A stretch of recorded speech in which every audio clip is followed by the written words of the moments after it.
Hello and welcome to the Growing Green podcast. Your host, Jeremiah Jennings, is the owner of Growing Green Landscapes in Birmingham, Alabama, and has a passion for growing the entrepreneurship community for those who are young in business. Being a business owner isn't easy, especially in the early years, and that's why in this show we dive into a wide range of topics covering all the challenges small business owners deal with. Even if your company is generating $1 million or more, the stories from our great guest and Jeremiah's own firsthand experiences will propel your business forward. And now, here's your host, Jeremiah Jennings. What's going on, everybody? Thank you so much for tuning in to episode today here on the Growing Green podcast. This is your host, Jeremiah Jennings, and I'm super excited to come today with another fresh episode for your Friday. Hope you guys are doing well. Hope you had a great week. We are wrapping up another one, which is hard to believe. It's hard to believe that we're this far into the season, into the new year, I guess. It's still beginning of the year coming up, beginning of the season coming up, forgive me. Beginning of the year is come and gone already. So we're already halfway through February, which is crazy. Like, we're coming up on the end of Q1. We're almost in the last month of Q1. It's just absolutely mind-blowing how fast time is going, and I really do think the older you get, the faster that it goes. But it's been a good week for us. We've been tidying up around the property, getting some things done. We crushed an install on Tuesday, or no, I think that was actually Monday. Yeah, we crushed an install on Monday, which was nice. Guys, with LMM, you send out your estimates. You can see exactly what your job is costing you, right? And you can also see how much profit you're going to make on it. In the estimate before we even send it out, there's an analysis tab. And in that analysis tab, I was looking at, it shows you your estimated revenue per hour. And my revenue per hour was $424 a man hour. That was super cool to see. We crushed it. High materials is what inflated that. We had $2,000 of plants that all got marked up, and we crushed it in a mat. We crushed it. We had 14 hours budgeted. We did the whole job in 10 hours, and so it was just it was a win-win all around, which is always nice to see. We don't always get those. We don't always. Sorry, my mic almost fell there. Got a little scared. We don't always get those, but when we do, they're nice. And so my whole mic is about to fall off the stand. I may have to pause and come back. Literally, this thing is falling over as we Let's see what we can do with this. All right, and we're back.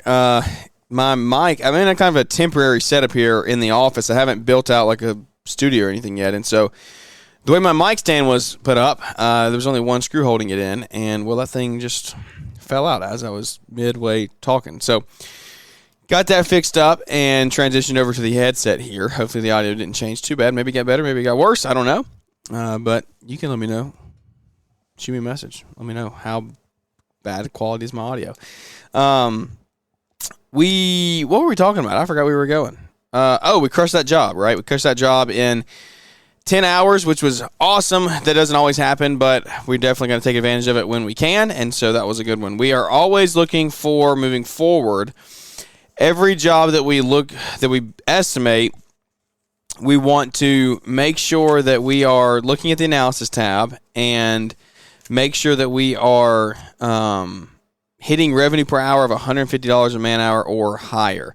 It's going to be a challenge, I think, to some extent, to do that, but I think that we're going to be able to do it if we really hammer down and just price right. And guys, the beautiful thing about LMN, right, is there's no guessing anymore. Like, if you can estimate your time, and if you do the job in the time that you said you're going to do it in, you are going to make money on it. Like, there's no ifs, ands, or buts about it. It's going to happen. And so that's where I know there's tremendous value in the software and just taking the time to get everything set up and input and all the things going with that, because the long-term effects of never having to guess again on your numbers just totally change your life. Like, literally will change your life if you get this thing set up the right way. So you know that if you've listened to the show for any amount of time, you know that we can help you out with LMN. Use code Jeremiah there, save you a chunk of change signing up. We want to do whatever we can to help with that and make sure that you're getting the best service you can get there with the customer service team is awesome at Element. They do a great job getting you on board and everything. But what happened now? Everything's falling apart. My heater cut off. My goodness, this place is just, we might as well just leave. My heater, I got a space heater. It's freezing in here. It was everything that we could have done last year in the springtime to get Element set up and onboarded, but with the help of the onboard staff, like the growth accelerators, made my life so much easier. So definitely sign up for that if you are signing up for Element. Get the growth accelerator. You will not regret it one bit. It's been a good week. We, like I said, been tidying up around the property a little bit, just trying to get things organized. And I know you're like, well, gosh, you've been working on the property for 3 months. What else can you do? We've done a lot. We've cut in an extra road. We've cut down quite a few trees. We moved some trees. So when we initially cleared the lot last year, we stuck all of our trees that we cut in one spot, and we were like, oh, we're going to use them for firewood. Well, we didn't use them for firewood this year. They were taking up a bunch of spots that could be used for parking, and we're just sitting here in the off season, and we're looking like, if we're gonna have 7 to 10 guys in here, or just guys, girls, whatever, 7 to 10 people up here every day, that's gonna be 7 to 10 cars. We've got to have a place to park people, and so we were getting things kind of streamlined for that. We finally got all that stuff cleared away and opened up more. So we have our dedicated spot for where our fuel tank is going to go, and we're also I'm really considering about to pull the trigger on a porta potty. We're keeping that on a trailer because our property has no power, no water, no anything like that. And so having a porta potty would be nice for guys, if we're doing unbillable, whatever, rain days, you can go, you have a place to use the bathroom. And also it's going to be on a trailer, so we can take it to job sites and make sure that we have a spot to go to the bathroom if we're there for more than a day. So I'm looking forward to it. It's going to cost $200 a month, I think, is what I got quoted for it. So, what was that? $2,400 a year. So I think that it will be worth it. I mean, we could do the quick math on that, right? How many hours does it take to get to $2,400? And if it does make it worth it, then you should do it. And so it's principle of buying back your time, right? But it's just what it is breaking down, like, how much is your time actually worth? How much is your guy's time actually worth? And so as we do that, as we dive into our numbers even more heading into this year, those are things we have to look at. Those are metrics we have to hit. Like, hey, we're spending this much amount of time on something. At what point should we be subbing this out or hiring somebody else to do it or adding another person to the team, whatever that looks like? So just think about those things as you go and as you grow. What key things can you put in place to help save money? Maybe when you're like, it's too expensive, but I mean, it's too expensive, but I can't afford it. Right? Like, we need it, but I can't afford it. Well, maybe you can't afford not to have it, because if you're spending $3,000 a year on labor because they're running back and forth to gas stations or whatever, then maybe you can afford the porta potty. We also what was really fun was we went shopping at Sam's the other day. It was the most expensive Sam's stores ever because of we had 3 guys with me plus myself shopping, and so they were getting paid to shop at Sam's. And some people are like, "What are you doing there?" We didn't have anything about the books. We were doing unbillable stuff at the shop, so I was like, "Come on, we'll go." So we ate lunch there at Sam's, and then we went shopping. And you may say, "What do we go shopping for at Sam's?" We're going to do us a little store. We're going to do us a little community snack shop, and what that is we went and they picked out whatever they wanted. I didn't care what they got. I said, "Look, you get what you want. I don't really care what we spend. We're just gonna get it because I want us to stop going to gas stations." So now what we've done is we've put in place. We bought energy drinks, we bought Powerades, we bought snacks, breakfast things, all the stuff. And now what we've done is we put a system in place to where we have on-site fuel at the property, we have a bathroom at the property, and we're also going to have snacks at the property and water. We have pallets of water at the property. There's no need to stop at a gas station ever again. Unless you're in the middle of the day maintenance and you got to go to the bathroom or something, that's different. But just rolling out in the morning, nope. You're going straight to a job site and getting started. There's no more stopping for gas stations for 20 minutes in the morning. It's just not happening. So the way that we're going to structure it is everything that you get from the store is going to be $1, and we're going to keep inventory on that and make sure it gets managed, right? What gets measured gets managed. And so we're going to measure that. We're going to keep a sheet, and everything that you get from the store is going to be $1. And that's not for me to get rich off of. It's to save you a lot of money from the gas station, right? So you're going to go to the gas station, and any item that you're going to buy in the store for $1 is going to be at least twice that at a gas station. I don't know of many things less than $2 at a gas station now. Like maybe $1.70, $1.80. Like I genuinely don't know. That's a small pack of gum or something. Any bar, any gum, anything like that, it's all $2 or more. Like it just is what it is. And so what we're going to do is we buy it in bulk, right? So everything's going to be $1. It's going to save our crew tons of money.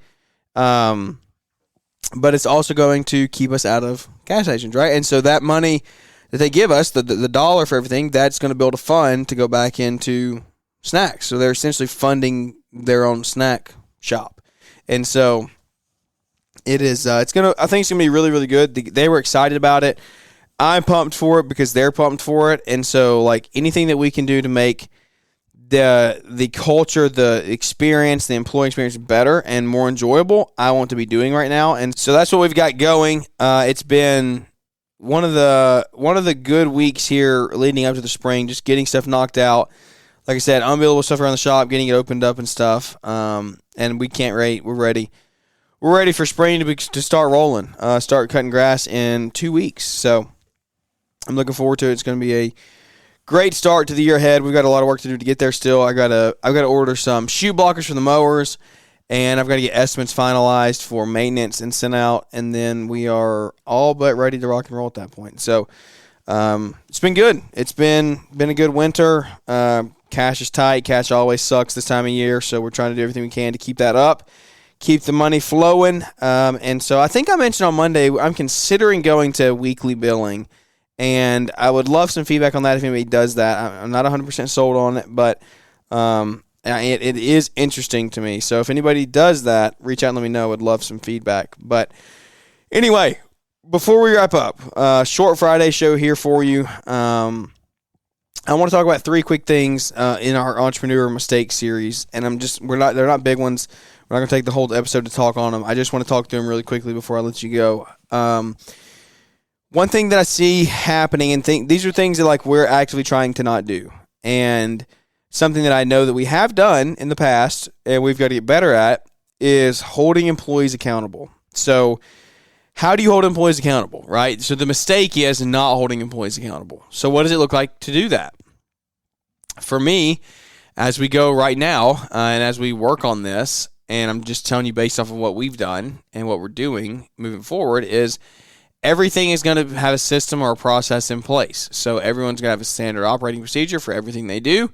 That's going to be written down. It's going to be documented, and they're going to be trained on it. And so every employee matter that arises is going to go to their employee file. And so each employee that we have, their file is going to maintain all their stuff, their write-ups, their wins, everything good and bad in the company that they do is going to be in their file. And so what we're going to do is be able to manage that. And so somebody gets written up for something, that's going in their file, right? And then we can pull back and we have proof of like, hey, look, we told you this on the 3rd time you get written up, you're done. Well, you go to hire somebody and they're like, what is the point? Why am I getting fired? What did I do? Well, I told you 3 times ago that if you did it again, we were letting you go. And no, you didn't. You didn't make it clear. No, actually, it's all right here in the employee file. And so that's how you hold people accountable. You make sure that you're doing the steps on your end, that there's no room for them to like push back or really have a case, because you're holding things and maintaining accountability. And so it's easy to not do, right? For me, it was easy to not do last year because we just got so busy so quick and I couldn't manage everything like well. So I do believe that there is power in accountability with employees, and I'm excited to really implement it for us more this year moving forward, because I also think it's going to help. It's going to help morale stay up. It's going to help overall just like team culture, camaraderie come together, because you're not going to have people that are like, well, this dude gets away with this. Why does he get away with that? But I get in trouble for this, right? So taking all that out is something that I'm excited for, and we're going to maintain accountability up to its highest level this year. The second thing is communicating with your customers. And this is also something that I've had to work on to some extent. I am a very bad texter when it comes to replying. I could very easily go a couple hours, a day, 2 days, 4 days without responding to something. And that's something in an area that I have to be better at between our clients, because I just try to think of myself as a consumer. And when I'm a consumer, I want things fast. I want quick responses. I want to be talked to. I want to be explained what's going on, what the situation is, what are you doing to help, what are you doing to get through it, right? And so the company that does that the best is the one that I'm choosing. And so I have to actively remind myself, hey, if there's other people out there like me, which I'm sure they are, they're choosing the company that responds. Even if your price is better, even if you can do it faster, if the company's responding, they're choosing them. And so I'm having to be significantly better about response and requests to and inquiry requests, and then also just messages and text messages and things from our customers on communicating back to them properly. Because not that I blow them off, I just I get 8 or 10 or 12 in a day, and then they just start piling up, and it's my goodness, how do I even get through these? And so I want to make sure that customer communication looks good. I would love to get to a point where we have such a set schedule that we really can do the automated, hey, we're going to come out at this time tomorrow. Looking forward to seeing you then. If you have any questions, let me know. We're nowhere near that. We don't have any type of that automation or just consistency in our schedule. And so we may grow into that one day. I don't know, but that is something that I am aiming for being able to do, because I think that's great openness, great communication to your customer. If you are letting them know, you're letting them know when you're coming, how you're coming, what you're coming in, things like that, what you look like, send a picture, all those things. The last thing that I want to do before I let you go, I told you going in, short show, 20 minutes in and out. We're going to start getting more interviews here soon. We're going to start rocking through some things, but these are just topics on my mind that I want to pour out here while we're in the middle of the down season. And don't worry, entrepreneurship content is about to come storming back. I hope it hasn't dropped off too bad, but it's about to come storming back here in the spring, I promise you. The last thing that I see companies do that I want to make sure that we don't do as we grow is we don't grow too fast without a plan. And you've all heard the saying, you fail to plan, you plan to fail type thing. I'm in the very, very deep stages of planning right now of hey, if we're going to do this, if we're going to have 4 or 5 crews in the springtime, then how are we going to do it? How are we going to manage it? Well, we're going to put a sales guy in place. Well, that sales guy's in place. What's his book of business going to be? How much can he go sell? Am I putting a commission cap on his am I putting a cap on his commissions? Because if he goes out and is a killer and crushes it, then where does the company stop growing? Do we slow it down? Because it can't all be sustainable at that point. So these are things that I'm having to work through every single day the same way that you are. Just know that going in, you don't have to sign or use the next best thing. The thing that's the shiniest, the most willing to take, the one that wants to come here, and the piece of equipment that wants to come in and change your business, right?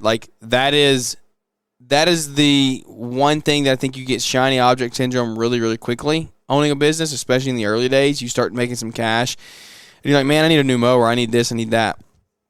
Find the one that's going to work for you. Find the one that's going to make a change in your business in a positive way, and go use that thing and work it to death. Make sure that as you grow, you put a plan in place, and don't let yourself grow so fast that you run out of the plan, but then you have no backup plan, right?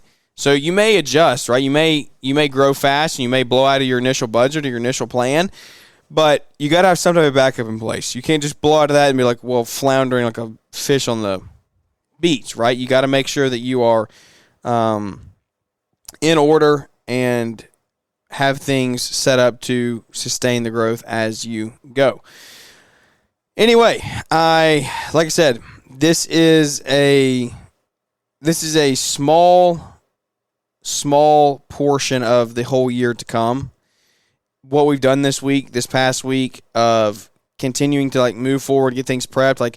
We've spent a couple weeks getting property prepped and things, but the efficiencies that we're hoping to see from it this year are just tremendous. And so I can't wait to get these in place. And then on top of that, have a building in place. We're just going to go through the roof, I believe, once that happens. And so we're building the foundation now. We're putting the people in place. We've talked all these things.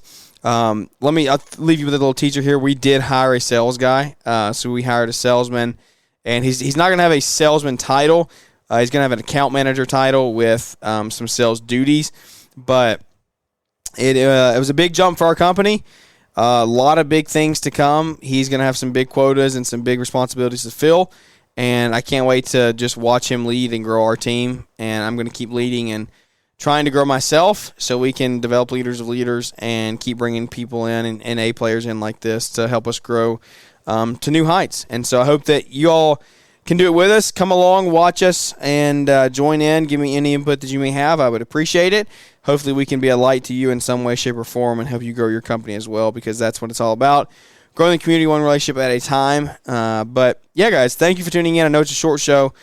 We will come back with you here Monday, Wednesday, Friday next week. We're counting down the days to baby boy being here. Baby Tate's coming in 5 weeks or less. So we got a lot happening. Don't miss it. Spring Rush is about to be right upon us. Get your stuff ready. Get your ducks in order. If you want to sign up with LMN, use code Jeremiah. Save some big money there.